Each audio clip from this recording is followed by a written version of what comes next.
with a radical reform to avoid in the future situations like the one we are suffering. If we want to get rid of real socialism in the monetary and credit sector, and I repeat again, is that this is what we in fact do have, and it is surprising that citizens are not in the streets protesting against that. Why on the earth we must suffer this paper money nationalized by the government? Why on the earth a central planning agency want to establish the optimum monetary supply, and why on the earth through a decree this Soviet planning called central banks want to establish so important what should be in a free market price, the interest rate. It is established as a result of a decree by central banks. So if we want to get rid of, I repeat, real socialism in the financial arenas we are having now, and for this I mean to get rid of central banks, and if we want to create a truly free and stable financial and monetary system in this new 21st century, at the end of the first decade we are now, it will be necessary to take the following three steps. And it's funny because if we read at the press, hear the TV and so on, the normal story is always the following, that the current financial crisis just shows that the free market cannot work and that we need more central bank, more regulations and more state, when it's exactly just the opposite. And it's so obvious and so evident that I am surprised people do not protest against that, because it is extremely obvious that this area is not free, and what we are suffering is a pure socialist system. So we have, let us recapitulate before I say my three proposals. We have a central planning body that wants to inject the optimum monetary supply, that establishes by decree the interest rate. We have a public money. Money has been nationalized, taken away from private decisions. And we have legal tender laws, and we have a huge set of regulations. 6. If this is a free market, I ask, please, God, come here to see it and tell me. This is pure socialism. And if now we have this failure, this financial crisis and this economic recession is not a result of the free market, but just the opposite. It only shows the huge failure of central banks and socialism trying to organize our lives and our societies. So the necessary three steps would be the following. First, to re-establish a 100% reserve requirement on all bank demand deposits and equivalents. Why I say that? Well, it is obvious. I am not only professor of economics and PhD in economics, I also PhD in law. I've been teaching political economy for 20 years in the law school of Complutense University of Madrid. Well, for a lawyer, it's evident that in a demand deposit, no matter if it is wheat, oil, or money, the person receiving the deposit, what is called the depositary, must keep at all times 100% of the equivalent of what he or she has received. If the depositary does not keep 100%, he commits a fraud. He's a criminal.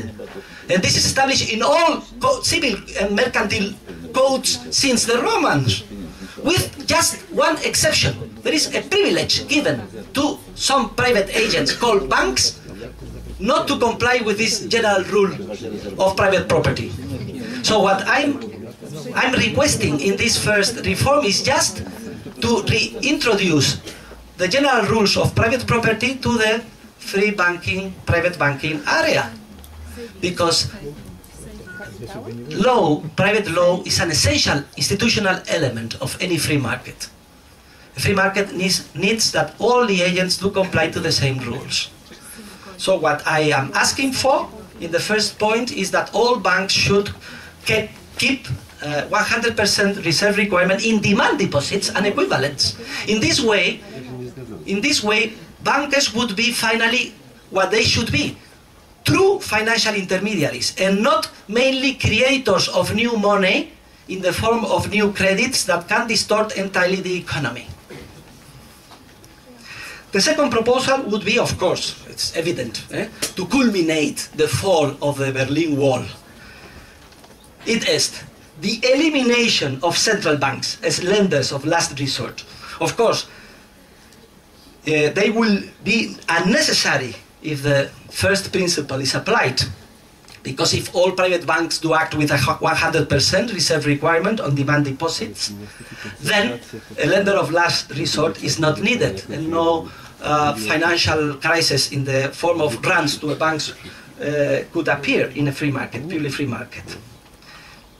But also it is very important to eliminate central banks because they are financial bodies that they want to plan the economy, at least in the financial area. And it is impossible, as I repeat again, and we know since the theory of the impossibility of socialism of Hayek and Mises, it is impossible that no matter how many thousands of bureaucrats and employees do central banks do have worldwide, making huge research, investigation and statistics and so on, it is impossible. They know exactly the optimum monetary policy, the amount of money and the interest rate that they should decree in order to make our economies stable. This is something that is humanly impossible.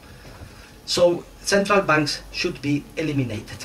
And third, and this is my third proposal, we should privatize the current monopolistic and fiduciary state issue money and replace it with a classical gold standard.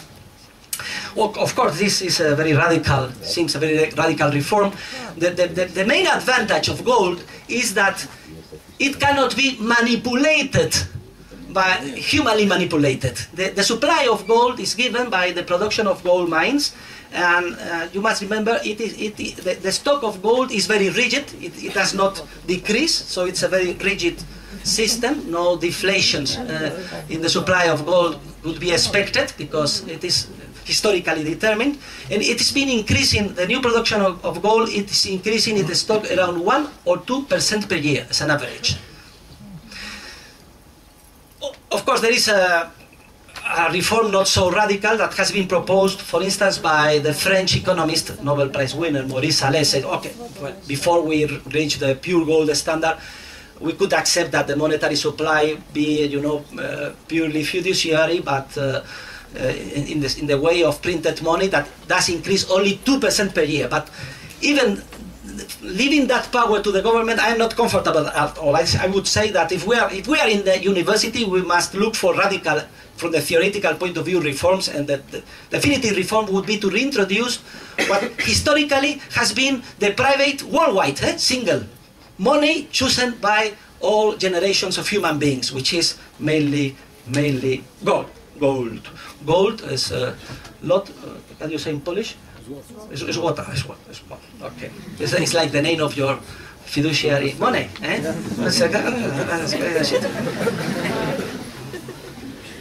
Well, this radical definitive reform would essentially mark the culmination of the 1989 fall of the Berlin Wall and real socialism, since the reform would mean the application of the same principles of liberalization and private property to the only area, that of finance and banking, which has until now remained mirrored with central planning by central banks, extreme interventionism, for instance, as I said, the fixing of interest rates, the tangled web of government regulations, and state monopoly through legal tender laws, which require the acceptance of the current state issue fiduciary money.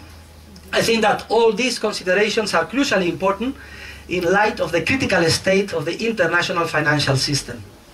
Nevertheless, while it is tragic that we have arrived at the current situation, it is even more tragic, if possible, the widespread lack of understanding regarding the causes of the phenomena that is affecting us, and especially the atmosphere of confusion and uncertainty prevalent among experts, analysts, and most of my colleagues, I would say, most economic theorists. In this area, at least, I can hope that the different editions of my book, which are being published worldwide and now here, and I'm very proud of it, in Poland, may contribute to the theoretical training of readers, to the intellectual rearmament of new generations, and eventually to the so much needed institutional redesign of the entire monetary and financial system of current market economies. If this hope is fulfilled, I will not only view the effort made as worthwhile, but will